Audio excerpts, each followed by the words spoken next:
ഇങ്ങനത്തെ പണിയൊന്നും കാണിക്കാതിരിക്കുക എന്നുള്ളത് ഉസ്താദുമാരോട് എനിക്ക് പറയാനുള്ളൂ.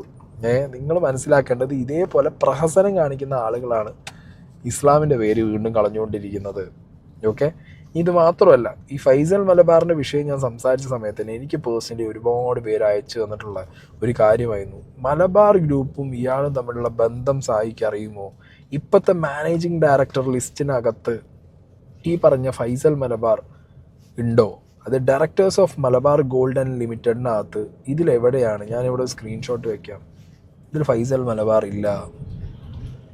അങ്ങനെ കുറേ ഭയങ്കരമായിട്ടുള്ള, അതായത് യഥാർത്ഥത്തിൽ ചെയർമാനായിട്ടിരിക്കുന്ന അല്ലെങ്കിൽ ഇപ്പോഴത്തെ ഫൗണ്ടർ കം ഇതിൻ്റെ മലബാർ ഗ്രൂപ്പിൻ്റെ ഓണറായിട്ടിരിക്കുന്ന MP അഹമ്മദും ഫാമിലിയും അവരിതേപോലെ പ്രഹസനങ്ങൾ കാണിക്കുന്ന ഒരാളല്ല.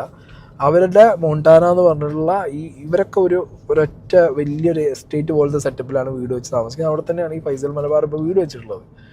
ബട്ട് സ്റ്റിൽ എല്ലാവരും ഈ മലബാർ ഗോൾഡ് എന്ന് പറഞ്ഞിട്ടുള്ള ആ ഒരു സാധനം, ആ ബ്രാൻഡിനെ ഹിറ്റ് ചെയ്യുമ്പോൾ ആ ബ്രാൻഡിനകത്ത് ഇരുന്നുകൊണ്ട് ആ ബ്രാൻഡിന് ഈ സ്വയം പരിപാടി കാണിച്ച് നാറ്റക്കേസാക്കി വിടുന്നത് ഇവനാണ് എന്നുള്ള രീതിക്കാണ് ഇതിനകത്തുള്ള ആളുകൾ നമ്മളോട് കൺവേ ചെയ്യുന്നത്.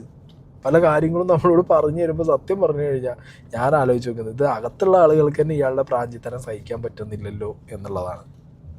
മനസ്സിലായോ? ആ ഒരു അവസ്ഥയിലാണ് സത്യത്തിൽ കാര്യങ്ങൾ നോക്കിക്കാണ്ടത്. ഞാനിനി മറുനാടനിൽ വന്ന മറുനാടൻ എടുത്തു വെച്ച ഒരു കമൻ്റ് ഉണ്ട്, ഇയാളുടെ പോസ്റ്റിനടിയിൽ വന്നൊരു കമൻറ്റ്. അതിൽ കുറച്ചുകൂടി ക്ലിയർ ആയിട്ട് ഇതിനെക്കുറിച്ച്